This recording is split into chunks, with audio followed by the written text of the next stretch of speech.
Start streaming. Now, the question is whether or not this thing will decide to work. And it will! Epic Games.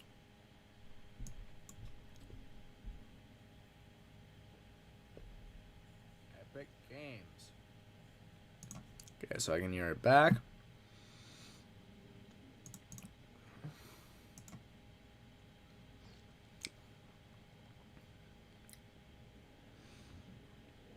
Let's over to this. Make sure we are all up and good. In a minute or two in, we will get going.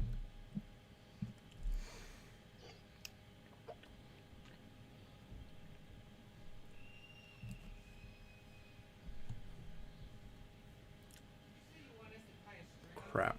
Oh well.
Alright.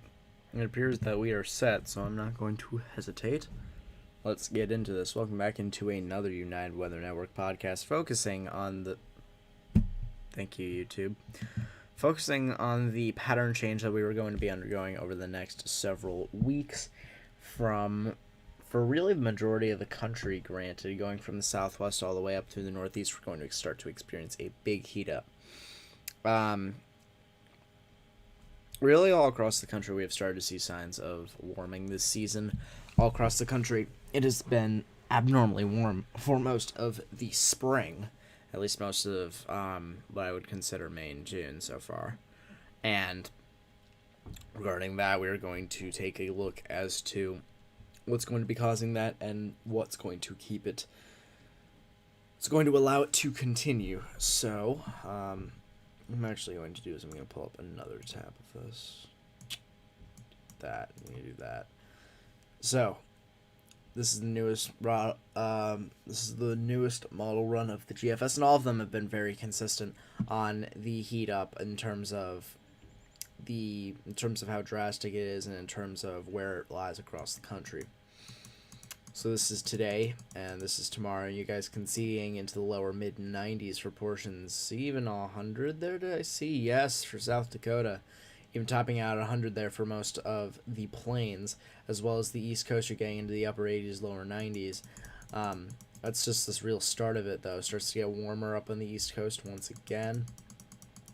Continue to go along. There is a little bit of a frontal system around here that's causing a little bit of a cool down there, but that will not be short-lived for those that get impacted by it. Upper 90s again for the plains. Upper 90s, and now most of the southeast starts to see 90s as well.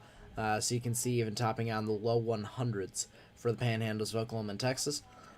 And then as you go across the southeast, you're getting into the upper 80s and lower 90s. As you get up towards New York City, you're getting into the lower 90s there. So really interesting shape that this is beginning to show, and you can even see 106 there directly over the Great Plains. So I'm just going to take a sounding there because I am curious, and absolutely nothing because the dew points are a good 70 degrees cooler than the surface temperatures. Really interesting thing to note here is what we're going to be expecting after this, what the aftermath of this is going to be. So you guys can see a little bit of the cool off there for the northeast, and a little bit of a system that's kind of working its way into the East Coast and into the lower Appalachians. Come over here and we will go to hour 213, and we are going to see what that is all about if this wants to load. And if we take a look at that, we can see high pressure infiltration right there from the East Coast extending all the way down and through into portions of the Appalachians. High pressure infiltration is really going to be the only thing that keeps the majority of the country cool over the next few weeks. It's going to be very warm, very unseasonably warm for the majority of the country going into the next few weeks, potentially even into the start of July as we get up towards that regard, and the 4th of July. But really, minimal amount of high pressure infiltration. You guys can see at the beginning of the run there isn't a whole lot, allowing temperatures to be rather warm. It's going to be rather stormy as well. That's something else that we're going to have to talk about.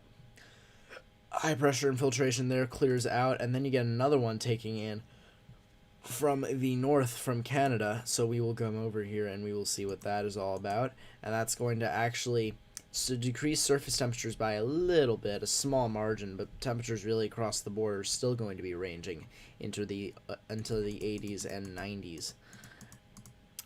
So it's really interesting to take note how consistent and resilient this pattern is. And again, there is still room for change. In these model runs, there's always room for change. But it's very consistent on the fact that there is not a lot of cool down for the majority of the United States over the next few weeks. And any cool down that does come is from high pressure infiltration. One there on the east, one in the north, and then one there, and that is it. You have another low pressure system there, and the low pressure are just going to enhance the temperatures. And they're actually also going to enhance the thunderstorm development. And since there are no high pressures, we can just take a look at dew points here, because with dew points and the surface temperatures being what they are, any pockets of dew points that have precipitable water values rising into the 1.5s to 1.6s are going to have a chance for thunderstorm development. Really up and around those areas are where you're going to be looking. And as you get towards the latter stages of mid-June, you can start to see temperatures rising in the dew points up and towards the 70s for the majority of the plains, enhancing the heat, and it's going to make it feel absolutely gross and awful for those that live out in that general vicinity. We're not even going to be talking about severe weather with this because, quite frankly, the severe weather, you can't really base severe weather just off the GFS alone. That's rather negligible. Especially considering how inconsistent it can be on that regard. But you can see dew points really surging. And there's that high pressure infiltration. That'll, if anything, drop the dews, which will be very important. That will really kill the dew points for areas in the northeast as you're getting in towards about the second week of June. That will be a big help, but then it goes right back up again, and we're starting to even see here some pockets of getting towards 80 with the dew points. It's going to be gross, awful for those areas, and you can even see there's that low pressure again that I was talking about earlier. Really everything that we're talking about across the board favors thunderstorm development, really up and down the country, basically from the plains up through the northeast and down to the southeast. And I mentioned the precipitable water values, so I guess we shall take a... That's not what I wanted, but that looks ridiculous. So let's just take a look here. You guys can see Gulf moisture, Gulf return. You can see that big stream, and I'm going to open up my pen tool here. You guys can see this big stream returning from the Gulf of Mexico, pushing up towards the north. That'll enhance the dew points, and that will give us more moisture to work with when we're trying to develop thunderstorms.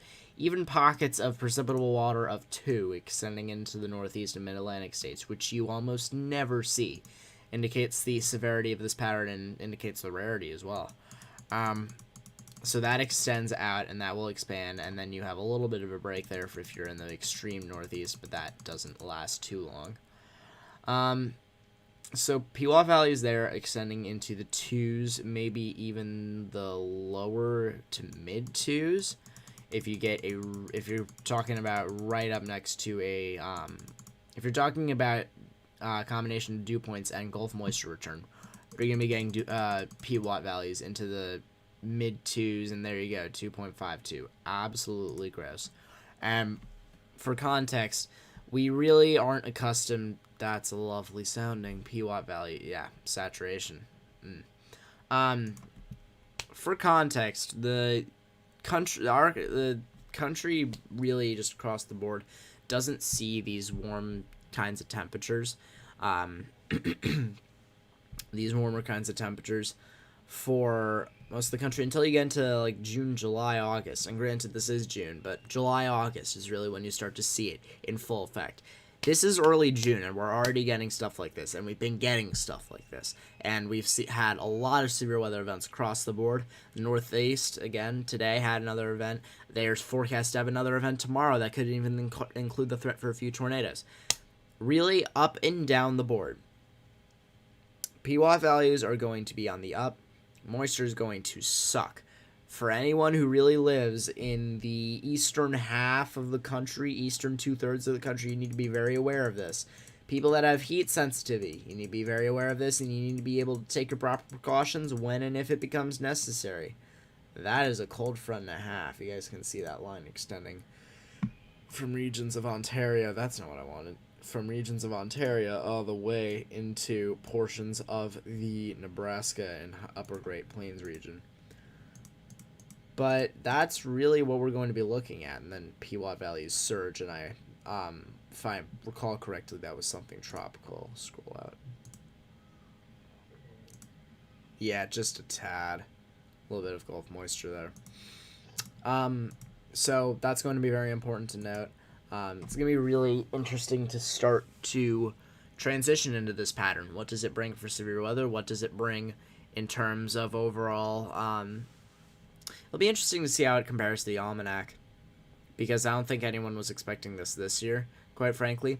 But regions of the country this year, and I'll speak for me specifically up in the New York City metro area, we've had record snowfall, we've had record heat, we have had record severe weather, we had another severe weather event today. What else are we expecting? Could have a record tropic season, and I'll actually even pull photos of that up if you guys give me 2 seconds. But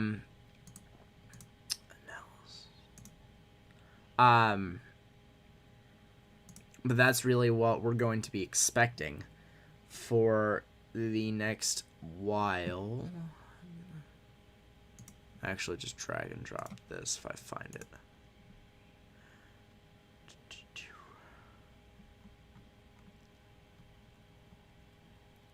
Keywords if I find it. Where is he? Not there, not there, not there. Should be somewhere here. Yep.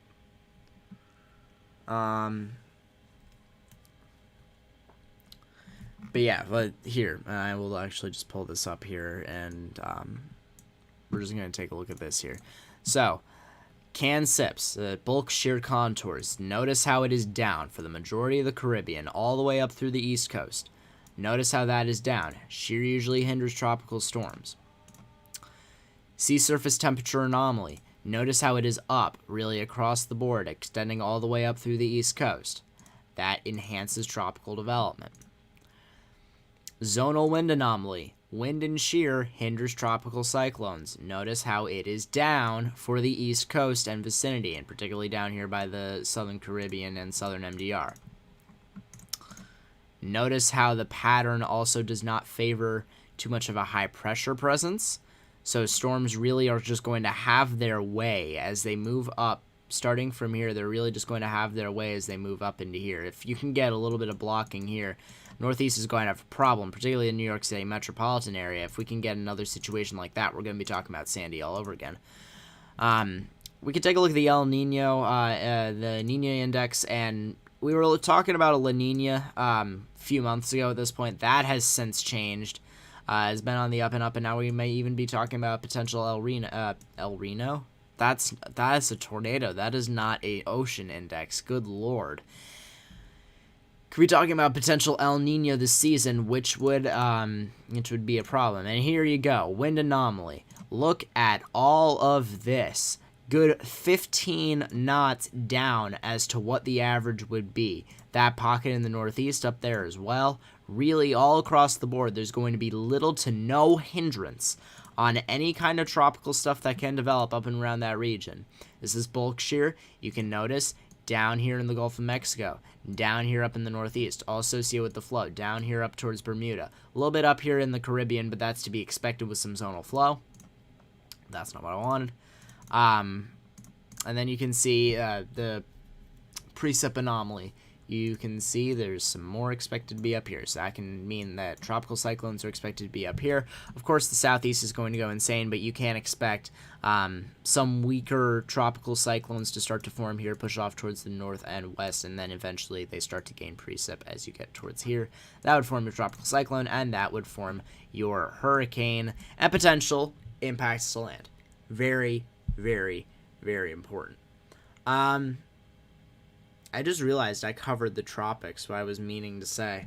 But we will actually take a short look at the tropics as to what we are expecting for the next little bit. Now, moisture is being shunted basically to the Caribbean. The MDR is actually not having the best time at the moment. There is a high pressure sitting over there residually, and I will let Johnny get a few words in here in a second about that.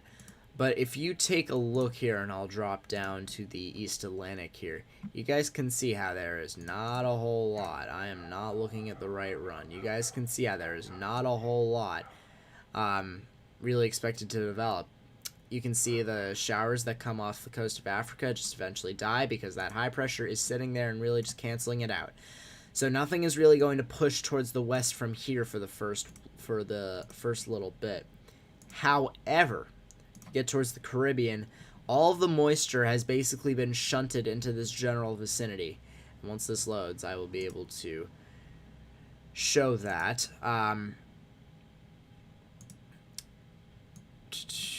Wow, my computer's struggling. You guys can see residual showers, constant showers and thunderstorm activity, really all across the Caribbean, extending all the way into the Gulf and potentially even clipping the coast of Florida, up and around that vicinity. This is going to be the area that we're going to have to watch. If you can get a little bit of pocket, and you can see some tries to form there. If you can get a bit of a pocket that doesn't have as much shear and has a lot of moisture available, and you can see there something forms off the west coast of Mexico, and something's forming up here as well. If you can get something to form and you can get something to spin, you're going to have issues, especially considering the fact that goes 993. Cool. Especially considering the fact that the expectation is that this is going to be another above average tropical year, El Nino, La Nina, or not. The environment is just that favorable at this point, and the dew points in the Atlantic and Pacific basins are just rising so rapidly. So you're going to have a very favorable area for that, and I'll let Johnny actually get a few words in here on that. Your thoughts on what could be this upcoming tropical season?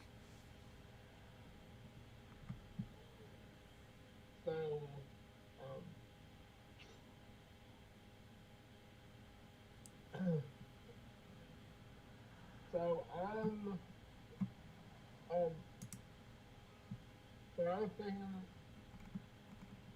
we'll have a total range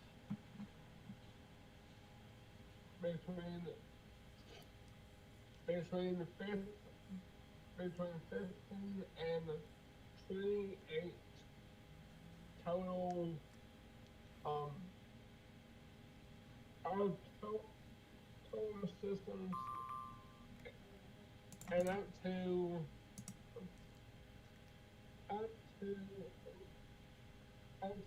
roughly 14 of those becoming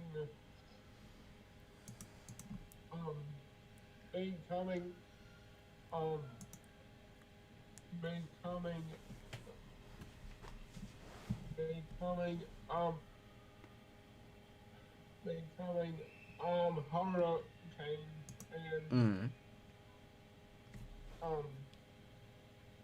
and up to 9 of those systems becoming mesos.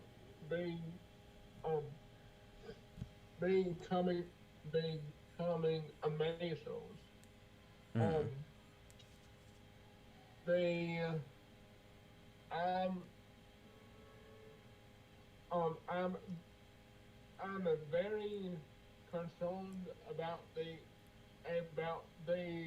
Gulf of about the Gulf Coast of this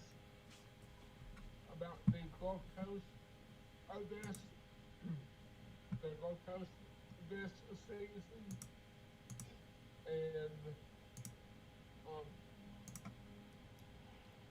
um, and it, it looks pretty,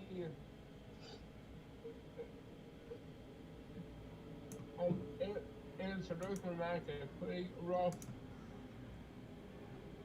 a season, a pretty rough season potentially.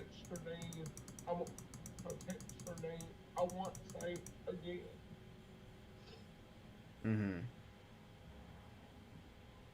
So, really, what we are understanding at this point, based on what analysis we have seen this year, is that there's going to be, at least with the flow, what the flow is concerned with, is that the potential will exist, and I will actually zoom out to the continent here. Is that the potential will exist really up and down the. That was a horrible outline. Really up and down the coasts of the Atlantic Basin in the United States, up and down those areas, you're having a lack of shear. You're having a lack of wind energy that's going to hinder these storms. This will mostly be over the plains, and you're going to have an uptick in surface temperatures. Really, these are just going to be on the rise, and the stream is going to be pushing them up towards the general northeast vicinity. We could be talking this season, and I don't want to bring this up, but we could be talking this season similar tracks as to what we were seeing in the early portions of the 2010s. We could be talking about tracks like that. We could be talking about tracks that take storms up towards the north and east, and then they curl that way, because there's really no hindrance when it comes to high pressure. There is really absolutely no hindrance out there for any storms to be deflected in any manner, which means they're basically going to have right of way with the way that the small amount of shear goes. They're really just going to have their own way. They're just going to have their own vicinity to worry about at the time. So really, we could see storms just curl this year. So this is going to be the year that we're going to have to watch for East Coast impacts. Areas, in my opinion, that could be impacted: Florida Panhandle, New Orleans, because they haven't gotten enough apparently. Lake Charles, that vicinity. Really, the storms are just going to have their way. And if you can get any kind of blocking out here, that will be occasional, which you should get by the time you get to like mid-July-ish, give or take, when that building ridge starts to cave back in. Once a high gets over here, storms are going to have absolutely no choice but to barrel into the East Coast. That will include the Carolinas. That will include areas of the Northeast, including Long Island, and particularly the New York City metropolitan area. Remind you of something? Sandy did that exact same thing. Sandy was blocked by a high, and Sandy just dove right in. So that's what we're going to need to be keeping an eye on for the next several weeks, honestly. It's going to be a very interesting trend to take note of, and something that we're going to have to watch very closely. But other than that, that's really it that I think for this video. We appreciate y'all tuning into this United Weather Network podcast. That is Johnny. He's the forecaster for United Weather Network, and he has a great personality. Make sure you say hi to him if you happen to be in the Facebook page. Special thanks to Margarita's Bar and Grill for the endorsement. If you guys want to happen to become a little bit of an endorser on your end of United Weather Network, drop $5 on the Patreon, gets you a United Weather Network weatherproof sticker. That you can put really on anything. You can put on your car, you can put on your refrigerator, what have you. So if you want to become a little bit of an endorser yourself, make sure to pitch $5 at that, and you will get sent a sticker by either Josh or Greg, because I cannot bill people stuff. But other than that, that is going to do it for us. My name is Mark J. Fold. That is Johnny. We appreciate all tuning in, and we will see you in the next one. And I'm still on my pen, so I can't click things. Gosh darn it. We will see you in the next one.